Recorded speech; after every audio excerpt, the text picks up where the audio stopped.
Estados Unidos anunció una operación contra las organizaciones criminales transnacionales de tráfico de personas. El secretario de Seguridad Nacional, Alejandro Mayorkas, dijo que el objetivo de las acciones a implementar en la frontera durante los próximos 6 meses será salvar la vida de inmigrantes. Afirmó que usarán cada recurso en su arsenal, incluyendo la revocación de documentos de viaje, el congelamiento de cuentas, además de involucrar a varias agencias estadounidenses. Contarán, dijo, con sus socios en México y Centroamérica. Y precisamente la vicepresidenta de Estados Unidos, Kamala Harris, sostendrá esta tarde una reunión virtual con representantes de la sociedad civil de Guatemala, un día después de su primera reunión con el presidente Alejandro Yamatei y de que Estados Unidos anunciara que destinará $310 millones a programas de ayuda humanitaria para mitigar las causas detrás del flujo migratorio irregular a Estados Unidos. Bueno, pero ¿qué es lo que va a escuchar y cuáles son esos temas urgentes? Le agradezco a Eddie Cox, él es el director jurídico de Acción Ciudadana,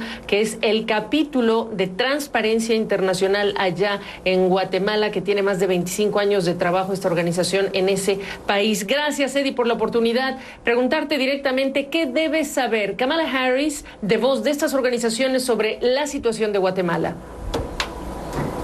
Buenas tardes, gracias por la invitación y por hablar un tema que nos involucra acá a los centroamericanos, especialmente a los guatemaltecos.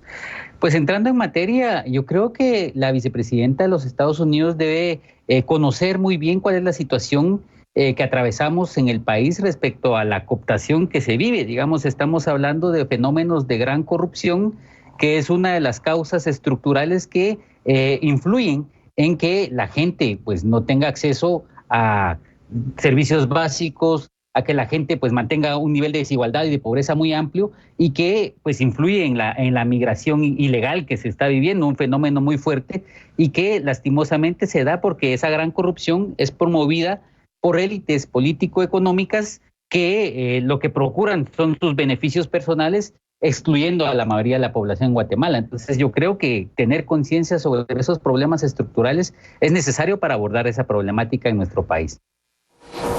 ¿Cómo se describe el fenómeno de la corrupción en Guatemala versus otros países o la impunidad incluso, Eddie?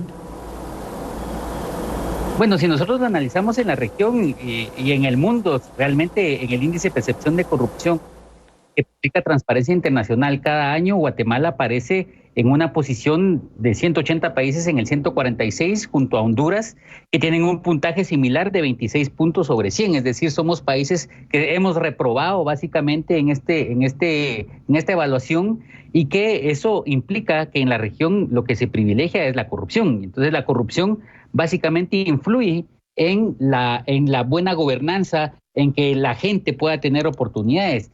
Y entonces vemos que solo somos superados por países como Haití o como Venezuela o como Nicaragua, que son, pues prácticamente tienen problemas estructurales y hacia ese camino vamos como países. Y entonces el fenómeno se amplía mucho más porque la corrupción es endémica y es estructural. ¿Y qué significa esto en términos del sistema de justicia, de la impunidad?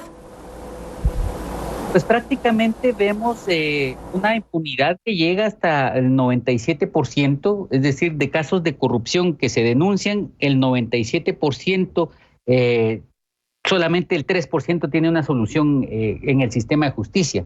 Y si hablamos de casos a nivel penal en general, cualquier caso, robos, asaltos, lo que sea, se alcanzan niveles de impunidad del 94%. Aunado al ataque que se tiene en contra de funcionarios o jueces independientes como la jueza Erika Ifán, en contra de Juan Francisco Sandoval, o el procurador de los derechos humanos que se le ha limitado su presupuesto, por ejemplo, en los últimos años, vemos que hay un ataque en contra de los jueces y de funcionarios independientes por parte de esta cooptación que promueven pues algunas élites, algunos empresarios, junto con el crimen organizado. Digamos, el narcotráfico tiene influencia muy fuerte en la seguridad y en el sistema de justicia en Guatemala. Eddie, para cerrar quiero preguntarte, el presidente Biden estuvo en esta misma situación que ahora se encuentra la vicepresidenta Kamala Harris, como tú lo sabes, por el tema de los menores no acompañados en tiempos de Barack Obama. Preguntarte un poco, esta pregunta es compuesta, ¿qué de lo que se activó entonces no funcionó o qué le faltó que ahora tiene que venir. Y dime 3 o 4 cosas que debe hacer la administración Biden para realmente empezar a contribuir a resolver este problema. Bueno, yo creo que primeramente este acercamiento que se está teniendo, incluso en este momento la sociedad civil está reunida y escuchar específicamente eso es importantísimo. Lo que yo creo es tener ese discernimiento, esa capacidad de definir con quién trabajar y con quién no.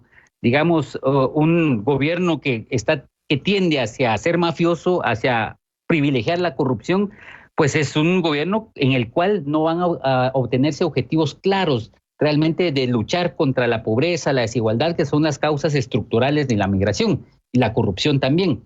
Entonces yo creo que ahí es donde se tiene que definir con qué personas y también qué controles se van a tener si Estados Unidos decide invertir en Guatemala. También privilegiar, por ejemplo, una economía que no sea excluyente. Digamos, se puede inyectar recursos, pero no hacia las mismas élites que han privilegiado esa exclusión. Ya la vicepresidenta lo mencionaba ayer. Causas estructurales de la migración son la pobreza, la violencia contra las mujeres indígenas, contra los pueblos indígenas, la comunidad LGTBIQ y otras agrupaciones que han sido excluidas. Entonces la economía debe privilegiarse hacia estos grupos excluidos y sobre todo que exista un sistema de justicia independiente. Si no hay un sistema de justicia independiente, los funcionarios que manejen los recursos de Guatemala y también que pueda invertir Estados Unidos, pues lamentablemente van a seguir en la impunidad y muchos de los recursos se pueden perder por medio de intermediarios. Claro, el mensaje que nos entregas, Eddie, te agradezco la oportunidad de entender mejor lo que debe ser ese mensaje de estas organizaciones ante la vicepresidenta Kamala Harris.